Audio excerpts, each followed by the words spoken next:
ያልታሰበ ኪሳራ ደርሶብናል። ህወሓት ቡድኑ በአፋር ትንኮሳ ከፍቶ ከባድ ኪሳራ ማስተናገዱን አመነ። ዝርዝር መረጃዎች ወጡ።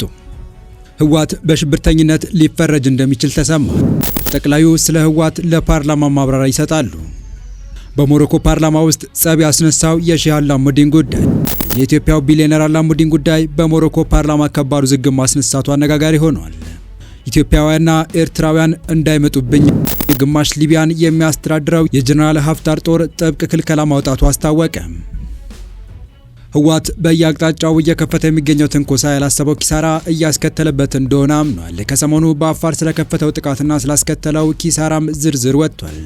በዚህ መሃል ደግሞ ህወሓት በሽብርተኝነት ሊፈረጅ እንደሚችል ተሰምቷል። ስለ ጉዳዩም ጠቅላዩ ማብራሪያ ይሰጣሉ ተብሏል። እነዚህንና ስለ ሼህ አላሙዲንና ስለ ኢትዮጵያውያንና ኤርትራውያን ስደተኞች ከሊቢያ የተሰማውን አክለን ይዘን ቀርበናል። ሰላም ውድ የሁሉ ዴይሊ ቤተሰቦች እንደምን አላችሁ? ቻናሉን ሰብስክራይብ፣ ላይክ፣ ሼር እያደረጋችሁ እስከ መረጃዎቻችን ፍጻሜ አብራችሁን ቆዩ።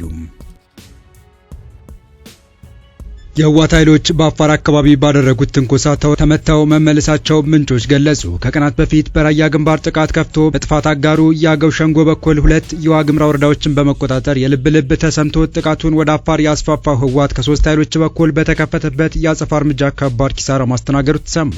ህወሓት ቀድሞ ስትራቴጂክ ወታደራዊ ይዞታዎችን ለመቆጣጠር በሚል ስሌት ወደ አፋር የከፈተው ትንኮሳ ያልታሰበ ውጤት ጠብቆታል የተባለ ሲሆን ከመከላከያ ሰራዊቱ ከትግራይ ሰላም ኃይሎችና ከአፋር ልዩ ኃይል የተቀናጀ እርምጃ የተወሰደበት ቡድኑ ከፍተኛ ኪሳራ ያስተናገደ ሲሆን ብዛት ያለው የቡድንና ሜካናይዝድ መሳሪያዎችን ማጣት ተሰምቷል።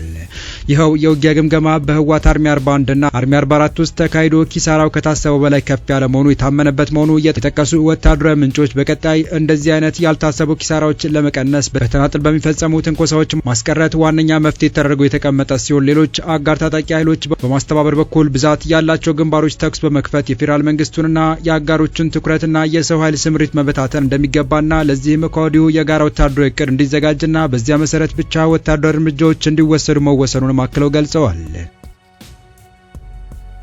በተያዘ መረጃ ከአፋር ክልል ግብርና ቢሮ ኃላፊነት ሲባረሩ አኩርፋው ኤርትራ የገቡት ኦስማን አልዩ ጽምዶ የተባለውን ስብስብ ተቀላቅሎ ከህወሓት ጋር ለመሰለፍ የተስማሙ ሲሆን የተዳከመውን አጉጉሙ ወይም አርዱፋን ዳግም ለማደራጀት በአፋር ክልል ምልመላ መጀመራቸው ተሰምቷል። ይህንን ለመክታት የክልልና የፌዴራል መንግስት በቅንጅት ሲሰሩ የትግራይ ሰላም ኃይሎችን በጸጥታ ቁጥጥር ተዋናይ እንደሆኑም አፍሪካን ኢንተለጀንስ ዘግቧል። ከአጉጉሙ በተጨማሪ በሶማሌ ክልል የሚንቀሳቀሰው የኦጋዴን ብሔራዊ ነጻነት ግንባር ኦብነግ የትጥቅ ትግል እጀምራለሁ በሚል በእንቅስቃሴ ላይ ሲሆን በዚሁ ቡድን እየተመለመሉ 62 ሰዎች ባለፈው ሳምንት ፑንትላንድ ውስጥ በኢትዮጵያና በፑንትላንድ አገዛዝ ትብብር በቁጥጥር ስር መዋላቸው የሚታወስ ነው።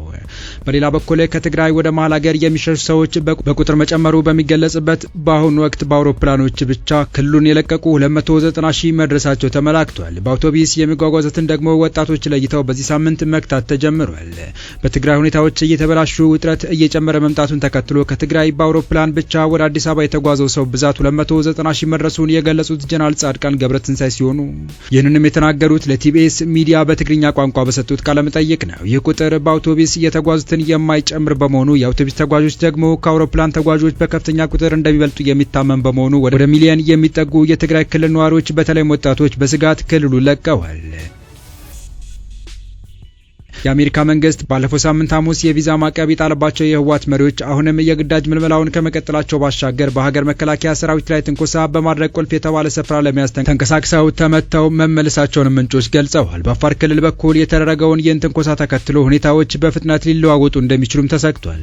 ከአሜሪካ መንግስት የቪዛ ማዕቀብ በኋላም ወደ ትግራይ ተጉዘው የህወሓት መሪዎችን ለማነጋገር የአሜሪካው አምባሳደር ኤርቪን ማሲንጋ መርሃ ግብር መያዛቸው ቢሰማም የኢትዮጵያ መንግስት በፕሪቶሪያው የሰላም ስምምነት የፈረሰው መንግስት መመለስን ጨምሮ ቀጣይ እርምጃዎችን የሚያስችሉ ሁኔታዎች እስኪፈጠሩ ከአሜሪካው አምባሳደር በኋላ ወደዚያ የሚደረጉ ጉዞዎች እንደማይኖሩም ተመላክቷል።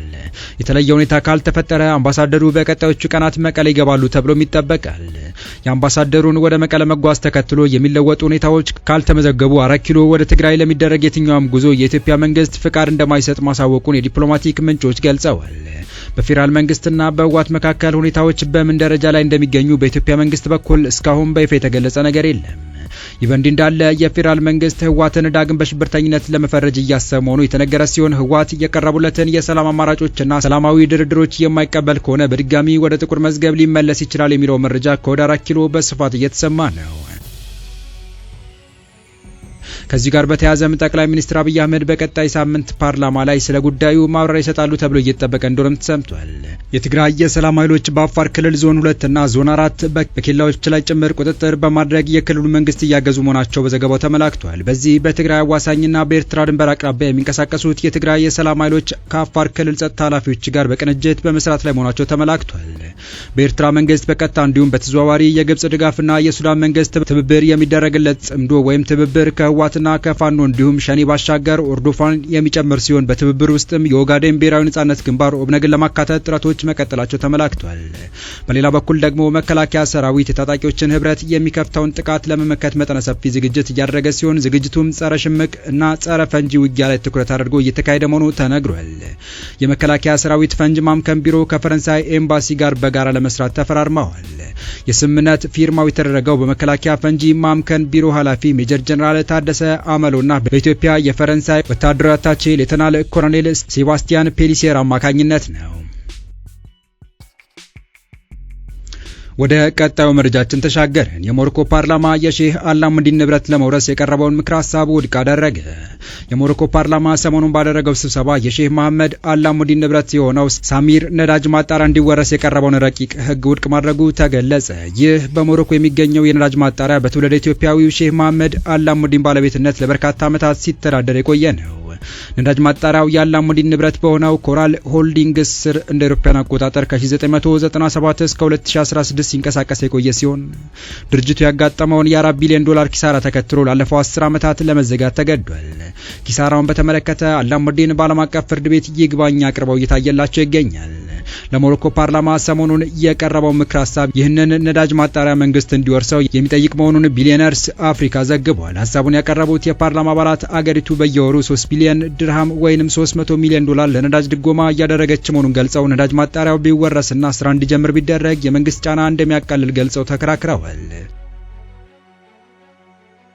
የሆርሙዝ ሰርጥ መዘጋቱን ተከትሎ መንግስት የሚያወጣው ድጎማ እያደገ መሄዱንም ማስረዳታቸው ዘገባው አስረድቷል። ሀሳቡን የተቃወሙት የፓርላማ አባላት ደግሞ ጉዳዩን በዓለም አቀፍ የግልግል ዳኝነት የተያዘ በመሆኑ አደጋ እንደሚያስከትል በመግለጽ የተሟገቱ ሲሆን ይህንን ተከትሎ ሀሳቡ ውድቅ ሆኗል። በቀጣይ መረጃ የምስራቅ ሊቢያ አስተዳደር የኢትዮጵያ፣ የሱዳን፣ የኤርትራና የሶማሊያ ዜጎች ወደ ሀገሪቱ እንዳይገቡ አገደ። በሊቢያ በምስራቃዊ ክፍል የሚገኘው አስተዳደር የኢትዮጵያ፣ የሱዳን፣ የኤርትራና የሶማሊያ ዜጎች ወደ ሀገሪቱ እንዳይገቡ እገዳ ጣለ። ይህ እርምጃ ከሀገሪቱ ሰሜናዊ የባህር ዳርቻ ተነስተው ወደ አውሮፓ የሚሻገሩ የፍልሰተኞች ጉዞ ለመክታት ታስቦ የተወሰደ ሳይሆን እንዳልቀረ ተገልጿል። የሊቢያ የባህር ዳርቻ የተሻለ ሕይወት ፍለጋ ወደ አውሮፓ የባህር ዳርቻዎች ለመድረስ ላይ ሞክሩ የሰሜን አፍሪካ ፍልሰተኞች ዋነኛ መነሻ ስፍራ ነው። እነዚህ ፍልሰተኞች ብዙውን ጊዜ በህገወጥ አሻጋሪዎች አማካኝነት በትናንሽና ለአደጋ ተጋላጭ በሆኑ ጀልባዎች ውስጥ ተጨናንቀው እንዲሳፈሩ የሚደረግ ሲሆን በዚህ አስቸጋሪና አደገኛ የባህር ጉዞ ሳቢያ በሺዎች የሚቆጠሩት ሰዎች ህይወታቸውን ያጣሉ። ማክሰኞ ዕለት የወጣው ይህ የእገዳ ውሳኔ እንደሚያመላክተው የሱዳን፣ የኤርትራ፣ የኢትዮጵያና የሶማሊያ ዜጎች በሁሉም መንገዶች ማለትም በየብስ በባህርና በአየር ወደ ሊቢያ ግዛት እንዳይገቡ ክልከላ ተደርጓል። ነገር ግን ለዲፕሎማቶች እንዲሁም በጤናና በትምህርት ዘርፍ ለሚሰሩ ባለሙያዎች ግን ውሳኔው ተፈጻሚ እንደማይሆን መግለጫው ጠቁሟል። ከዚህ ውሳኔ በተለየ መልኩ ከተለያዩ ሀገራት የሚመጡ ስደተኞች በሊቢያ መልሰው እንዲቋቋሙ የሚደረገው ጥረት በመቃወም ባለፉት ጥቂት ወራት በምስራቃዊም ሆነ በምዕራባዊ የሊቢያ ክፍሎች ውጥረት ነግሶ ቆይቷል።